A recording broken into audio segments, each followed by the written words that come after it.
guys, I'm Kristen. Welcome and welcome back to my channel. I've got a big cup of tea, I'm in my comfy chair, and today I'm going to share my top 5 biggest surprises and disappointments from 2021.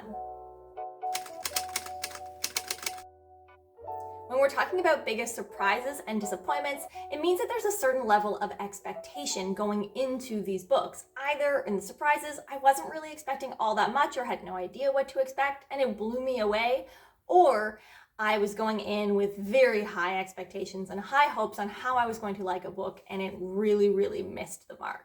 So this does not mean that I think these disappointments are necessarily bad books or that I even didn't really like them, just that it was not the expectation that I had going in, and same thing with the surprises. These are not necessarily my favorite books of the year, but they're the ones that surprised me the most when I was reading them. These are not in any particular order, although I will save my biggest surprise and my biggest disappointment for the end of each section.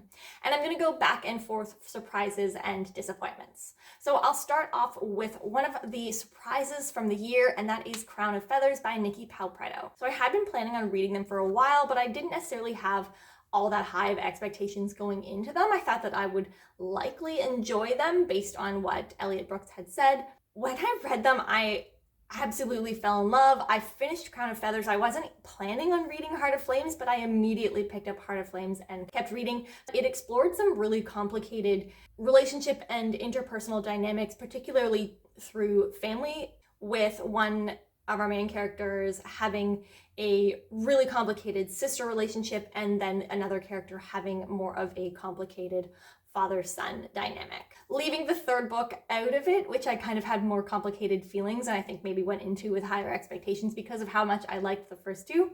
But leaving that out of it, this is definitely pretty high up there in some of my all-time young adult favorite series now.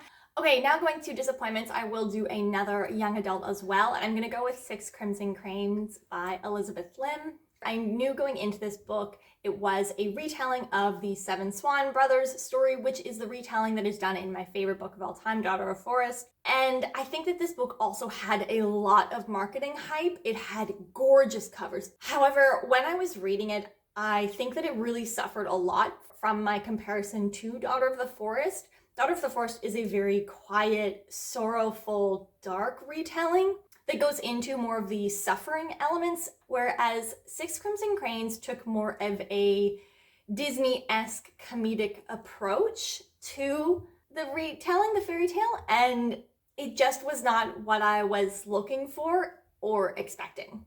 And because of that, it kind of soured a little bit in my mind when I was reading it. This one just really was not what I was looking for, and I guess it was really disappointing because of how high my expectations were for it going into it. Okay, next up, another surprise, and for this one I'm going to go with The Girl in the Tower by Catherine Arden. I read The Bear and the Nightingale last year, and I thought it was fine, but ultimately The Bear and the Nightingale is really a setup book for the rest of the series. And so because I had thought that The Bear and the Nightingale was fine, I also sort of expected to have just okay feelings about The Girl in the Tower, and I absolutely loved it. All of the things like plot and focus and excitement that are missing from the first book are in The Girl in the Tower. Vasia's character was really frustrating at times, but she was so consistent. We get to see a lot more of the world. We get so much more Solveig, the horse companion. But ultimately you just get to see Vasia, a woman in this time period, being like, F that, I'm gonna do what I want. So this book, again, it was totally an expectation thing. It's not my favorite book of all time. I did really love it, and it was one of my favorite top 5 books from that quarter. Okay, jumping back over to a disappointment, please don't come at me, Brandon Sanderson diehard fans, but I'm gonna go with Warbreaker for this one. I did not hate this book. I do not think this is bad. I feel like I need to say these things in order to not be attacked. So for months before I actually read Warbreaker, I was planning to read Warbreaker, and that whole time I was thinking, I'm gonna love this book.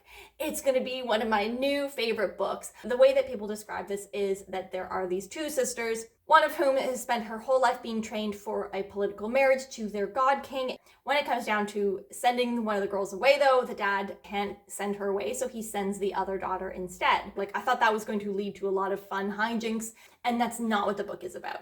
Additionally, the other thing that really was not working for me in this book is the character of Vivenna, who is the perfect daughter that was always prepared for this marriage. She is almost exactly to a T all of the different character features that I really dislike in characters.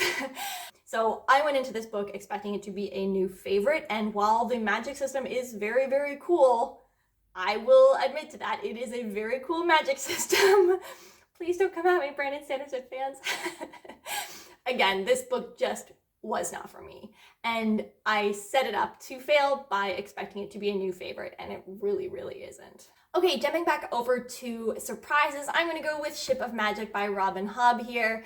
This actually is one of my favorite books from the year, and the reason it was such a surprise to me was because I had read some Robin Hobb books in the past, particularly in Fitz's storyline, so the Farseer and Tawny Man series, and while I enjoyed them, they were by no means my favorite books ever. In fact, I have forgotten most of what has happened in those series. I had heard other reviewers say really wonderful things about this series, but a part of me was still a little bit hesitant going into this book, and I absolutely fell in love with the world and the characters in this book. Actually, in love with the characters, I'm not sure, but I fell in love with the way Robin Hobb writes characters. Robin Hobb makes you care so much. The main character thinks that she's going to inherit a ship, and she doesn't. Her father gives it to the other daughter instead.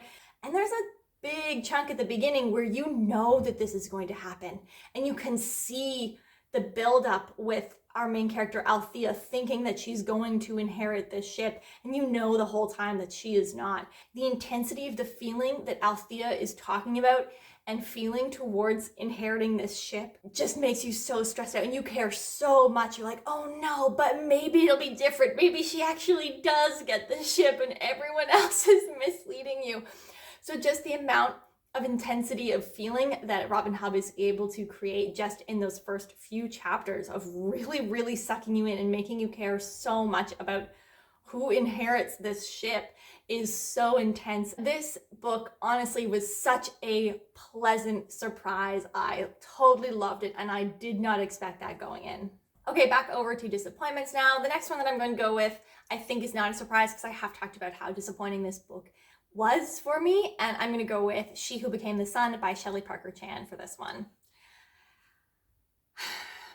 I'll give it to the marketing department at Tor. They did a really good job of hyping this book up. I think to some extent people on this one, I suspect, got sucked into the hype a little bit.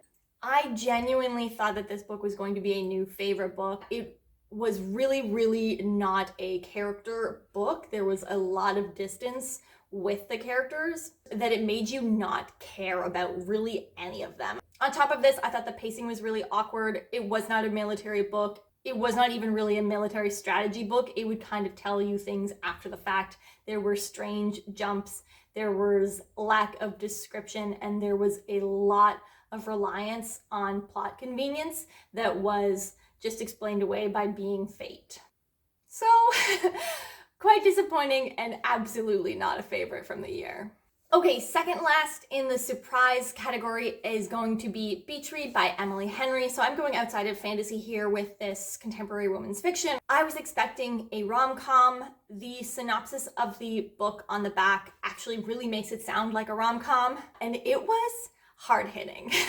I did still really enjoy this, but I was expecting a fun, lighthearted rom-com. The book is literally called Beach Read. Like, you're expecting something that's going to be a beach read. Her father has recently died, and some skeletons in his closet come to light. And this has really shaken January's world. And while, yes, there is a lot of really great sexual tension and steamy scenes, there are also some really heart-wrenching explorations of this grief and love and family secrets. So really loved it, but it was a very big surprise, both in how much I enjoyed and loved it, and also because I was expecting a light-hearted rom-com. Okay, second last in the disappointment category, and this one also might get me a little bit of flack from some people because I'm gonna go with Piranesi by SUSANNA CLARKE. And I think that because everyone else generally talks about how much they love this book is why this was a disappointment book for me. This year, I think the books that really stood out to me were the books that were really, really unusual and different. And because of that, I thought that I was in the mood for something really unusual and different, and that is what I was really liking. Not knowing much else about this book, I went into Piranesi expecting it to be a new favorite. The writing is really beautiful. The house is really cool. And I really liked seeing this world through Piranesi's eyes. It is in the style of journal entries. However, from a plot perspective, once we started to get into the mystery, I thought it was really obvious. And because of that, and because of how early on I felt that I knew what was happening, I didn't feel like there was enough tension keeping me interested. So I'm sorry to everyone who loves Piranesi. It's not that I don't think it was cool, it just wasn't for me, I guess. Okay, now for the final book in the surprise category. This one is the biggest surprise, I think, of the year, and I did leave it for last. I'm gonna go with This Is How You Lose the Time War by Amal El-Matar and Max Gladstone. I actually just had no expectations going into this book at all. My friend Taylor had told me that it was a really, really good audiobook, that she thought it was amazing, and I was looking for an audiobook at the time, so I started to listen to it, and it absolutely blew me away. This is a sci-fi speculative lit book featuring a time-traveling war, futuristic war, between these two agents who are on opposing sides of this war and who fall in love sort of through these letters that they leave to each other. The world building here was perfect. It was like cool, interesting background information that you really didn't need to know or understand, because it was just about creating this lead up experience before you got to the letter itself. This book was so beautiful. I absolutely loved the experience of listening to this book. I cannot wait to get a physical copy of this book sometime in the future to re-experience it in that format.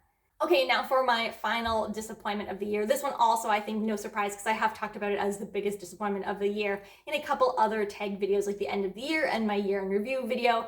And this is The Crown of Gilded Bones by Jennifer L. Armentrout. I won't say more than I have said already in either of those other two videos.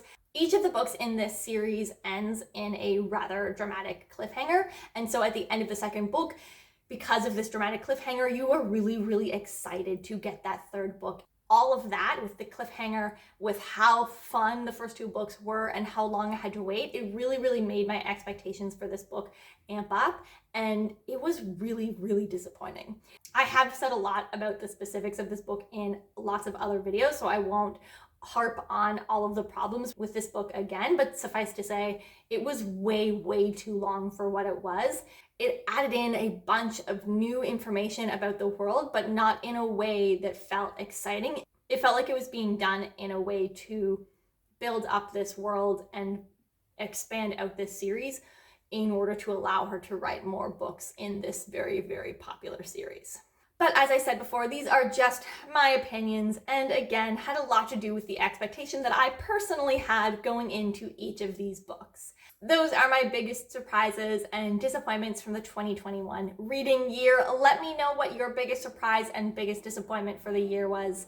Or if you just want to let me know that you're still here and you made it this far, put a red bird or the cardinal in the comments for This Is How You Lose the Time War. If you like what I do here, don't forget to like and subscribe. That really helps me out. I post videos every Monday and Thursday, and for the next couple weeks, I'll be posting an additional video every Wednesday.